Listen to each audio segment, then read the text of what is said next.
बिस्मिल्लाहिर्रहमानिर्रहीम। आज की इस वीडियो में हम डिटेल से डिस्कस करेंगे 9th क्लास इंग्लिश का जो पेपर पैटर्न है। मैं इंशाल्लाह आपको मुकम्मल डिटेल से बताऊंगा कि आपका जो 9th क्लास इंग्लिश का ऑब्जेक्टिव पेपर है, इसके जो 19 मार्क्स होते हैं, ये आपने किस बुक से प्रिपेयर करने हैं, किस किस पेज से प्रिपेयर करने हैं और कैसे प्रिपेयर करने हैं।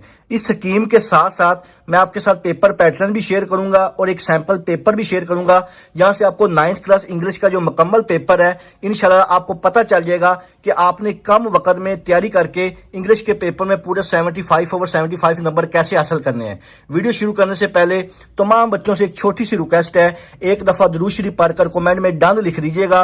अल्लाह ताला से दुआ है, अल्लाह ताला तमाम बच्चों को उनकी उम्मीदों से ज्यादा नंबर दे और अच्छे ग्रेड के साथ कामयाब करे। और जो बच्चे इस दफा फर्स्ट टाइम बोर्ड का पेपर दे रहे हैं, उनके लिए एक स्पेशल रिक्वेस्ट है कि मेरा चैनल मोहम्मद वकास नवाज को सब्सक्राइब करें, ताकि बोर्ड के मतलब कोई भी अपडेट, स्कीम, गेस्ट पेपर है, वो आपको सबसे पहले मिलता रहे। और अगर आपको 9th क्लास के तमाम मज़ामीन का गेस्ट पेपर, जो आपका न्यू पेपर पैटर्न है SLOs, इसका अगर आपको सारे मज़मून का गेस्ट पेपर और बोर्ड की स्कीम PDF की फॉर्म में चाहिए, तो आप मेरे इस नंबर पर व्हाट्सअप करके तमाम मज़ामीन का गेस्ट पेपर और जो बोर्ड की स्कीम है, आपके न्यू पेपर पैटर्न SLOs के मुताबिक मुकम्मल तैयार हो चुके हैं, आप PDF की फॉर्म में व्हाट्सएप पे हासिल कर सकते हैं। तो सबसे पहले हम डिस्कस करेंगे 9th क्लास इंग्लिश का जो ऑब्जेक्टिव पेपर होता है, जिसको आप MCQ वाला पेपर भी कहते हैं। इसके जो 19 मार्क्स हैं, ये आपने कैसे हासिल करने हैं। तो मैं आपको मुकम्मल डिटेल से बताऊंगा कि आपने इसके कौन कौन सा पार्ट कहां से प्रिपेयर करना है और कैसे प्रिपेयर करना है। तो सबसे पहले हम बात करेंगे इसका जो A पार्ट होता है। A पार्ट में आपके पास होता है choose correct form of verb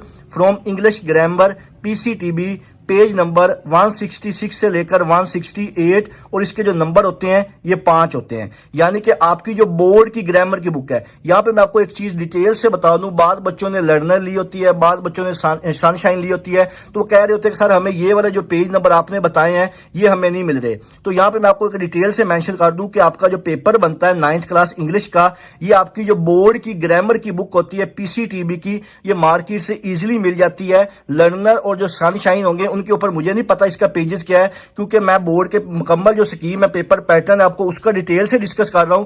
तो आपको मैं यही रिकमेंड करूंगा कि जो बोर्ड की इंग्लिश की ग्रामर की बुक है, जो कि ऑफिशियली बोर्ड ने जारी की होती है, पंजाब बोर्ड ने, आपने मार्केट से ये वाली बुक लेनी है और इसका पेज नंबर 163 से लेकर 168 तक इसको आपने मुकम्मल अच्छी तरह तैयार कर लेना है। ये 5 पेजेस तैयार करके आपके जो 5 नंबर है इंग्लिश के, ये इंशाअल्लाह जो ग्रामर वाले हैं ये कंफर्म हो जाएंगे। इसके बाद आपका जो B पार्ट होता है ऑब्जेक्टिव पेपर में, choose with correct spelling from text book. ये जो आपकी बोर्ड की टेक्स्ट बुक होती है, ग्रामर वाली नहीं, दूसरी जो टेक्स्ट बुक है जिसके अंदर आपके लेसन और क्वेश्चन होते हैं, ये आपने वहां पे स्पेलिंग करने हैं और इसके जो नंबर होते हैं ये 4 होते हैं। ये आप एक्सरसाइज वाले भी कर सकते हैं और लेसन के अंदर वाले भी कर सकते हैं। इसके बाद आपका जो C पार्ट होता है, चूज या correct meaning synonyms antonyms from text book. यानी कि जो बोर्ड की आपकी टेक्स्ट बुक है, ये वाला पार्ट आपने वहां से करना है। इसमें आपको सिनोनिम्स क्या होते हैं कि अल्फाज के मायने इंग्लिश में बता देते हैं, एंटोनिम्स क्या होते हैं उनका उल्ट होता है जिसको आप उर्दू में अल्फाज मुतजाद कहते हैं, और करेक्ट मीनिंग क्या होते हैं, यानी कि आपके पास एक इंग्लिश का वर्ड दिया होता है, उसी का आपने मैनी बताना होता है, और इसके भी जो नंबर होते हैं ये 5 होते हैं। ये मुकम्मल मैं आपसे एक पेपर भी दिखाता हूँ, बोर्ड का जो पेपर होता है, वहां से आपको ये मजीद क्लियर हो जाएगा कि आपका जो ऑब्जेक्टिव पेपर है इसकी डिवीजन कैसी होती है। इसके बाद आपका जो लास्ट पार्ट होता है ऑब्जेक्टिव यानी कि मरूजी पेपर का, करेक्ट ऑप्शन आपने बताना होता है अकॉर्डिंग टू ग्रामर, यानी कि ग्रामर के लिहाज से जो करेक्ट ऑप्शन है आपने वो बताना है, और इसको भी आपने कहां से प्रिपेयर करना है, टेक्स्ट बुक से करना है। यानी कि आपकी जो टेक्स्ट बुक है इसके भी जो नंबर होते हैं ये 5 होते हैं। ये मैं आपके साथ मरूजी का पेपर शेयर करता हूं।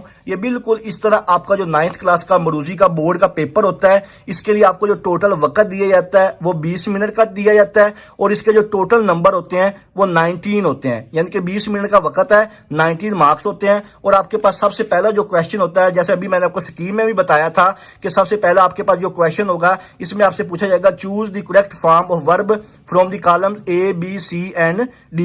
ये आपके पास बेटा जी 5 ऑप्शन होते हैं। इसमें जो करेक्ट फॉर्म ऑफ वर्ब होती है, आपके साथ 4 ऑप्शन दिए जाते हैं। इन चारों ऑप्शन के मुताबिक आपने बोर्ड की जो बबल शीट आपको दी जाती है, उसको आपने इसका जो करेक्ट ऑप्शन होता है वहां पे फिल करना होता है। जिन बच्चों को नहीं पता कि बोर्ड की बबल शीट कैसे होती है, इसको फिल कैसे करना होता है, तो उसके लिए मैंने एक डिटेल वीडियो बना के अपने चैनल मोहम्मद वकास नवाज पे अपलोड की हुई है। वो आप देख सकते हैं कि बोर्ड की जो बबल शीट है वो कैसे होती है, आपने उसको कैसे फिल करना होता है, और उसमें कौन सी गलतियां हैं जो आपने बिल्कुल भी नहीं करनी, जिससे आपका जो ऑब्जेक्टिव पेपर है इसमें 0 नंबर लग सकते हैं। तो इसके बाद आपके साथ मैं नेक्स्ट पार्ट शेयर करता हूं। जैसे मैं आपको स्कीम में बताया था, choose the correct word with correct spelling from the columns ABCND। D.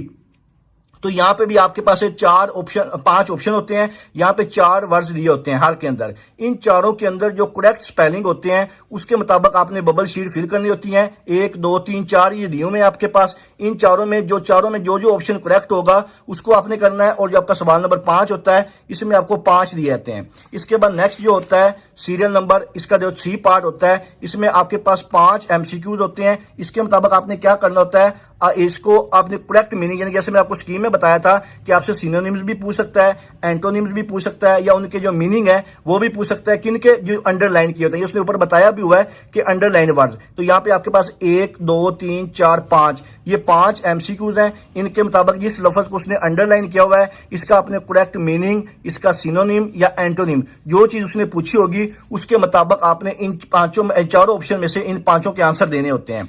इसके बाद आपका जो लास्ट पार्ट होता है 9th क्लास इंग्लिश के ऑब्जेक्टिव पेपर का, choose the correct option according to grammar from the columns ABCND। तो आपके पास ये 5 इसी तरह के MCQs दिए होते हैं। हर के आगे 4 ऑप्शन होते हैं। तो इनके 5 में से आपने जो करेक्ट ऑप्शन होता है ग्रामर के लिहाज से, ये भी आपने बुक से करना है। आपकी जो बोर्ड की ग्रामर वाली बुक नहीं, जो दूसरी आपकी बुक है जिसके अंदर आपने क्वेश्चन आंसर करने होते हैं, ये वहां से पूछा जाता है ग्रामर का सवाल। तो आपने ये वाला वहां से करना है। तो ये था आपका 9th क्लास का इंग्लिश का जो ऑब्जेक्टिव पेपर होगा। इस तरह ये पेपर होता है और इस तरह इसकी जो मार्क्स की डिवीजन है, 5 नंबर का ये वाला पार्ट, 4 नंबर का ये, 5 नंबर का ये और 5 नंबर का ये। और टोटल ये जो आपके नंबर बनते हैं ये 19 बनते हैं। और इसको आपको जो टाइम दिया जाता है वो 20 मिनट्स का टाइम दिया जाता है, यानी कि 20 मिनट्स के अंदर आपने इसको सोल्व करना होता है।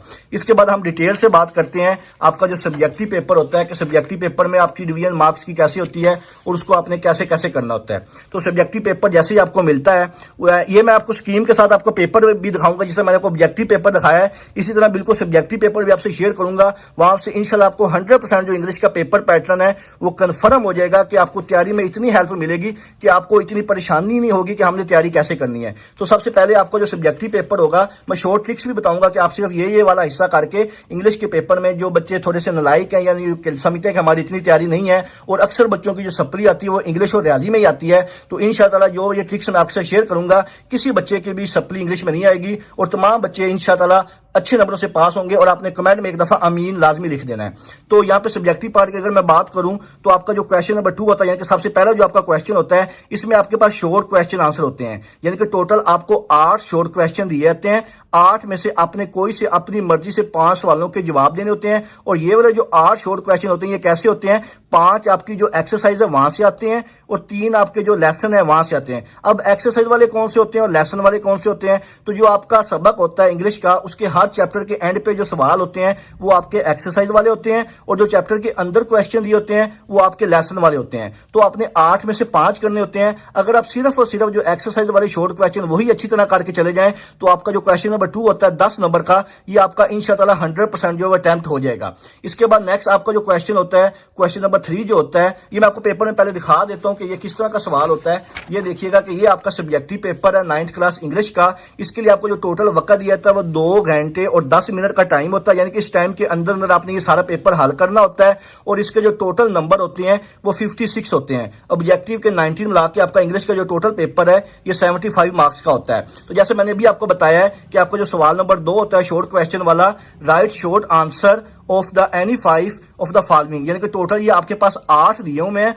8 में से आपने अपनी मर्जी से कोई से 5 करने होते हैं, और ये वाले 5 जो आपने करने हैं अगर सिर्फ और सिर्फ एक्सरसाइज वाली कर लें तो आपका ये वाला जो क्वेश्चन नंबर 2 है ये इंशाअल्लाह 100% अटेम्प्ट हो जाएगा। इसके बाद हम नेक्स्ट देखते हैं कि आपका नेक्स्ट जो क्वेश्चन है वो कौन सा होगा।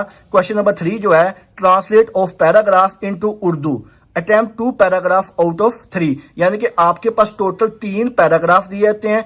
3 में से कोई से 2 पैराग्राफ को आपने ट्रांसलेट करना होता है इंग्लिश से उर्दू, यानी कि इंग्लिश में पैराग्राफ जो आपके लेसन वाले पैराग्राफ हैं इंग्लिश दी जाती है उसको आपने उर्दू में ट्रांसलेट करके तर्जुमा करके लिखना होता है। 2 पैराग्राफ आपने करने होते हैं, हर पैराग्राफ के 4 नंबर होते हैं, और आपका जो सवाल नंबर 3 है ये टोटल जो होता है 8 नंबर का होता है। और आपको मैं ये पेपर पे भी दिखा देता हूँ ये किस तरह होता है। तो ये देखिएगा बच्चों, ये आपका जो क्वेश्चन नंबर 3 है यहाँ पर उन्होंने लिखा हुआ है ट्रांसलेट इनटू उर्दू और री राइट इन सिंपल इंग्लिश, यानी कि इंग्लिश में ये आप ना ही करें तो अच्छा, इसमें गलती के बहुत चांस होते हैं। उर्दू में लिखें any 2 of the following paragraph. तो यहाँ पे आपके पास 3 बेटा पैराग्राफ दिए हुए हैं। इन 3 में से आपने कोई से 2 पैराग्राफ है उनको उर्दू में ट्रांसलेट करना होता है। 4 नंबर का ये पैरा है, और आपका ये वाला जो सवाल नंबर 3 है ये टोटल 8 नंबर का होता है। इसके बाद हम नेक्स्ट देखते हैं आपका जो क्वेश्चन नंबर 4 होता है, summary of the poem a stanza from the poem. आपके पास एक पोइम का नाम दिया जाता है, उसकी आपने समरी लिखनी है। अक्सर बच्चे समरी याद किया करें क्योंकि इसमें नंबर के आने के चांसेस होते हैं वो ज्यादा होते हैं, और इसका जो टोटल नंबर होते हैं समरी के, यानी कि सवाल नंबर 4 के, ये 5 होते हैं। ये पेपर में किस तरह होता है ये भी मैं आपको दिखा देता हूं। ये देखिए बच्चों, ये आपका सवाल नंबर 4 दिया हुआ है, right the summary of the poem daffodils. ये आपको पोइम दी हुई है, इसकी आपने समरी लिखनी होती है, या ये आगे स्टैंजा जिसके लिए मैं कहता हूं इसको आप स्किप भी किया करें। ये जो समरी होती है इसमें आपके जो नंबर आने के चांसेस भी ज्यादा होते हैं और इजी भी होती हैं, और बच्चे इसको आसानी से कर भी लेते हैं। और इसके जो सवाल नंबर 4 के जो नंबर होते हैं समरी के, ये आपका 5 नंबर का सवाल होता है। इसके बाद नेक्स्ट हम देखते हैं आपका नेक्स्ट कौन सा सवाल है। सवाल नंबर जो 5 है, use words or idiom in sentences. आपके पास वर्ड्स दिए जाते हैं या इडियम दिए जाते हैं, उनके आपने सेंटेंस यानी कि जुमले बनाने होते हैं। टोटल 8 होते हैं, 8 में से आपने कोई से 5 के करने होते हैं, हर का 1 नंबर होता है। और ये वाला जो आपका सवाल नंबर 5 है ये टोटल 5 नंबर का होता है। और अगर मैं यहाँ पे आपको डिटेल से बताऊं कि आपके पेपर में ये किस तरह होता है, तो पेपर में ये देखिएगा, use any 5 of the following words idioms in your own sentences. तो यहाँ पे आपके पास 8 ये वर्ड्स दिए गए हैं, 1 2 3 4 5 6 7 8। 8 में से आपने कोई से 5 के सेंटेंसेस बनाने होते हैं, और इसके जो टोटल नंबर होते हैं ये 5 होते हैं। इसके बाद नेक्स्ट हम देखते हैं आपका सवाल नंबर जो 6 है, 6 क्वेश्चन आपका इंग्लिश के पेपर में होता है, letter story dialogue from English grammar. यानी कि आपकी जो बोर्ड की ग्रामर की बुक है बेटा, मैं आपको हमेशा यही रिकमेंड करूंगा कि आपकी जो बोर्ड की इंग्लिश की पीटीबी की ग्रामर की बुक है आपने हमेशा वही फॉलो करनी है। आपके लेटर भी वहीं से पूछे जाते हैं, स्टोरी भी वहीं से आती है, डायलॉग भी वहीं से पूछे जाते हैं, और उसके अंदर बिल्कुल थोड़ी तादाद में दिए जाते हैं जो बच्चे इजीली कर लेते हैं और बहुत आसान वर्ड्स में लिखे होते हैं। और आपका ये जो लेटर स्टोरी वाला होता है, ये आपका टोटल जो नंबर होते हैं इसके, ये 8 नंबर का होता है। तो इसमें ज्यादा चांसेस यही है कि आप स्टोरी या कर लें या सारे लेटर कर लें। बेहतर अक्सर बच्चे जो होते हैं वो स्टोरी करते हैं क्योंकि स्टोरी में नंबर आने के चांसेस भी ज्यादा होते हैं, और बच्चे इसमें खुद से भी लिख सकते हैं, कोई इतना मुश्किल काम नहीं है। लेटर में नंबर कट जाते हैं, बाद दफा उसका जो मेथड होता है बच्चों को नहीं पता होता कि लेटर लिखना कैसे होता है। तो स्टोरी सिंपल होती है, उसका टॉपिक देता होता है, मॉडल लिखना होता है, और इसके जो 8 नंबर होते हैं ये ज्यादा आसानी से आ जाते हैं। तो आप कोशिश करें कि जो सवाल नंबर 6 है इसमें स्टोरी को फोकस करें। तो पेपर में आपको ये सवाल दिखा देता हूं ये किस तरह होता है। ये सवाल नंबर 6 लिखा हुआ है, write a letter to your friend. ये फ्रेंड वाला लेटर है, या आपने ये लिख लेना है। राइट अ स्टोरी लिखी हुई है, या आपने स्टोरी लिख लेनी है, या राइट अ डायलॉग लिखा हुआ है, या डायलॉग लिख लेना है। ये इसमें आर का ऑप्शन होता है, यानी कि आपके पास चॉइस होती है। तो आपने कोशिश करनी है कि जो स्टोरी है मॉडल के साथ आप इसको लिखने की कोशिश करें या लेटर करें। इन दोनों में से कोई भी चीज आप लिख लें, लेटर लिख लें या स्टोरी लिख लें, तो इंशाअल्लाह ये वाले जो आपके 8 नंबर है ये इंशाअल्लाह अटेम्प्ट हो जाएंगे सिर्फ इसी को करने से, बोर्ड की ग्रामर की बुक से।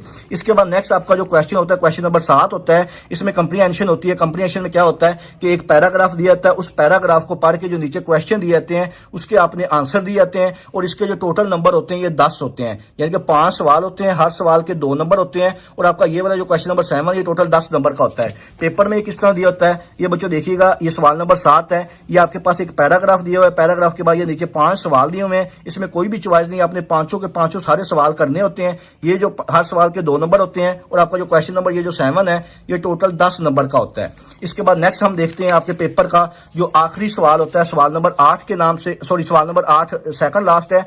टेंसेस दिए होते हैं 5 आउट ऑफ 8। इसमें आपने क्या करना है, from grammar English solve exercise. जो आपकी बोर्ड की ग्रामर की बुक है जो मैंने आपको अभी ऊपर बताई है, इसके अंदर जो हल शुदा एक्सरसाइज यानी कि जिनको उसने सोल्व किया होता है उसको अगर आप अच्छी तरह से कर लें तो ये जो सेंटेंसेस वाला है ये आपका इजीली हो जाएगा। और इसके जो टोटल नंबर होते हैं ये 5 होते हैं। मैं आपको पेपर में भी दिखा देता हूं कि ये किस तरह का सवाल होता है। Translate any 5 of the following sentences in English. यानी कि आपके पास उर्दू के 5 सेंटेंसेस दिए हुए हैं, इसमें 8 में से आपने कोई से अपनी मर्जी से 5 जो है इनको आपने ट्रांसलेट करना है उर्दू से इंग्लिश में। जैसे यहाँ पे दिया हुआ है लाहौर बागात के लिए मशहूर है, ये उर्दू में दिया हुआ है, इसको आपने इंग्लिश में ट्रांसलेट करना है। हर का 1 नंबर होता है, टोटल 8 है।